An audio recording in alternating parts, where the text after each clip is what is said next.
What do you paycheck to paycheck? Do this first. Imagine getting paid on Friday. By Monday, most of the money is already spoken for. Rent, bills, groceries, gas, a few unexpected expenses. And suddenly you counting down the days until the next paycheck. If that sounds familiar, you're not alone.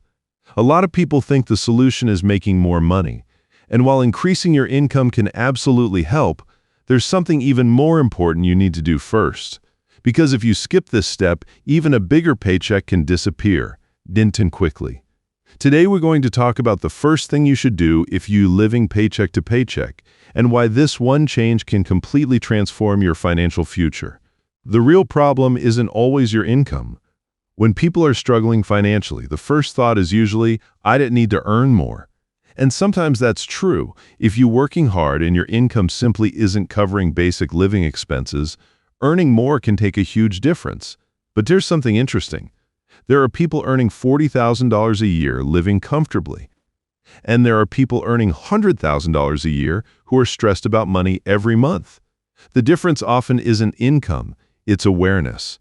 Many people don't actually know where their money is going. They know their paycheck arrives. They know it disappears. But everything in between is a blur. And that's exactly what financial stress begins, because it's almost impossible to improve something you aren't tracking. Before you worry about investing, side hustles, or advanced money strategies, you need a clear picture of your current situation. And that starts with one simple habit. Step 1. Track every dollar for 30 days. If you're living paycheck to paycheck, the first thing you should do is track every dollar you spend for the next 30 days. Not forever, just 30 days. Most people resist this idea because it sounds boring, but it can be eye-opening. For the next month, write down everything.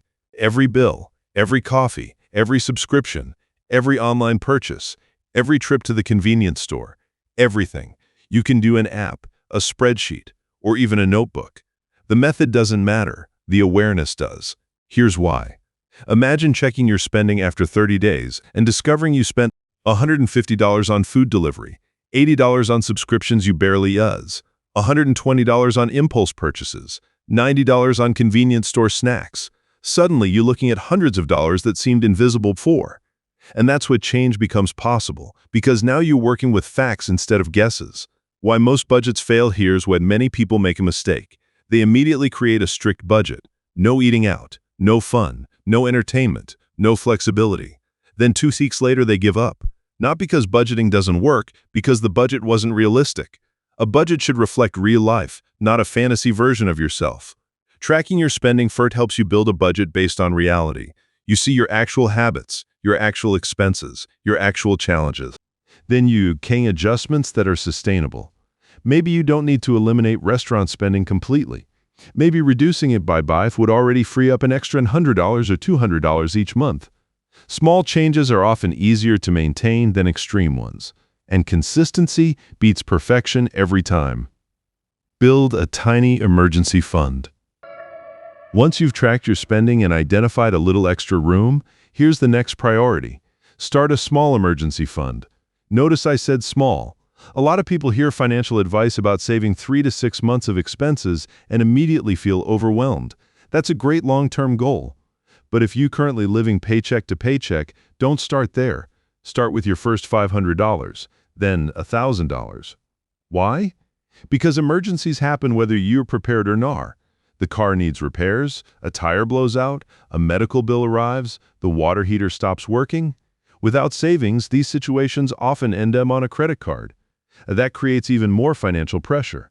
A small emergency fund creates breathing room. It gives you options. And sometimes that little bit of savings is enough to stop a temporary problem from becoming long-term debt. Stop the financial leaks. As you're tracking expenses, pay attention to recurring charges. These are the silent budget killers. Streaming services, premium memberships, unused apps, automatic renewals, small monthly charges that seem harmless on their own. The problem isn't necessarily one subscription, it's 10 subscriptions, a few dollars here, a few dollars there, month after month. Many people discover they can free up $50, $100, or even more each month simply by canceling things they no longer owe. That's money that can go towards savings, debt payments, or financial stability. And the best part? You don't have to work extra hours to find it. Focus on one financial goal at a time. One reason people get overwhelmed is they try to fix everything at once. Pay off debt, save money, invest, start a side hustle, build retirement accounts, learn about real estate, improve credit scores, all at the same time. That's exhausting. Instead, choose one primary goal. Maybe it's building your first $1,000 emergency fund. Maybe it's paying off a credit card.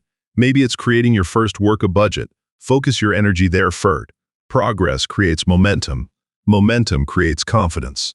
When you achieve one financial win, the next one becomes much easier. The habit that changes everything. Here's something most people don't talk about. Financial improvement usually doesn't happen because of one big decision. It happens because of dozens of small decisions repeated consistently. Checking your spending, reviewing your budget, saving a little every payday, avoiding unnecessary purchases, making intentional choices with your money. None of these actions are exciting, but together they can completely change your financial future. Think about it this way. If you improve your finances by just a little bit every month, where could you be 1 year from now? 2 years? 5 years? That's how real wealth is built, slowly. Consistently, one good decision at a time. Conclusion. If you're living paycheck to paycheck, don't start by trying to become rich overnight. Don't start by chasing complicated investment strategies, and don't assume your situation is hopeless. Start with the basics. Track every dollar for the next 30 days. Understand where your money is actually going. Identify unnecessary spending. Build a small emergency fund, and focus on one financial goal at a time.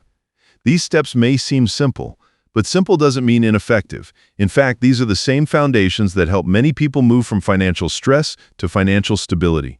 Remember, improving your finances isn't about being perfect. It's about making progress, one paycheck, one habit, and one decision at a time. If you found this helpful, subscribe to Money with Peter for more practical financial advice. And in the comments, let it know what's the biggest challenge you're facing with money right now. I'd love to hear your story, and you might help someone else who's going through the same thing.